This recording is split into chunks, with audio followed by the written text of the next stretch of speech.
We're here with a deck tech with Nathan, and this is going to be a white-black allies deck.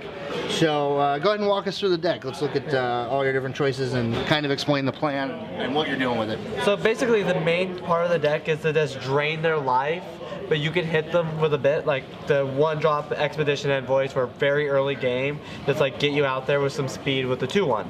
Okay. Captain's Claws are nice because on turn 3, they'll allow you to make an Expedition Envoy bigger as well as give you more tokens. Right, and what are your main win conditions of the deck? The Claustria Healers, actually, are one of my main ones. Okay. And then damage with the Liberators and the Gideons also help. Okay, so yeah, Gideon coming in for generating those ally tokens. So you're mainly going to be using the 0 ability on him, as opposed to the decks that try to use the +1, like the control matchups. Yeah, I mean, I mostly do try to use the 0, but should my opponent actually have an open field where I can just hit him for 5, it's always beneficial to do that. All right, and so we're just using 2 Anguished Unmakings in the main deck. Seems like a good removal option. Yeah, because it does shoot you, but the deck can come back from losing 3 easily enough with like the Colossia Healers, the Cutthroats, the Lantern Scouts, the Emissaries, just as massive life gain. You're using Grasp in Darkness. So have you found with the double black that's been hard to cast, or has that been actually pretty easy for you to pull off? It's been pretty easy. Usually, like every now and then I can't get 1 black, but it's great for being able to just go against a Jace, just kill the Jace or any of the flip Planeswalkers before they can flip.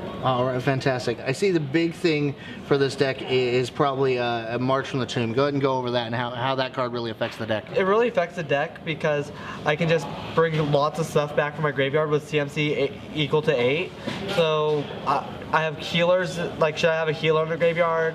And this like Cutthroats and there's a lot of my low drops, I can just bring them back, which would trigger off the healer rally, and there's all the other rally, as well as being able to just refill my board. Like with my highest creature being a 4-drop, just allows for a lot of resurrect. Go over the mana base real quick and talk about that. Well, the mana base mostly relies on shambling vents and caves to just sort of help stabilize your colors for all your spells. But the ally encampments help with your creature spells only, stabilizing the colors because it can tap for any color for an ally. As well as it says 1v games before with combat tricks, because the pay 1, tap it, sacrifice it to bounce a creature to any ally to your hand has allowed me to like get opponents down to 1 health before, bounce a healer or anything, and just cause the healer to shoot them for 1. Fantastic. So I see here you have the Monastery Mire. What's the consideration for that in there? It's just in there because like I often find that people like kill a Drana and I don't have March from the Tomb. It's just like another way to get a Drana or just like... Alright, so a little extra recursion. So the deck really looks like it builds kind of to a point of inevitability where you just keep bringing stuff back into the late game. Yeah. So that's pretty good. So a strong early game transitions into a very strong mid game, and then you have ways of if it goes late, bringing it back.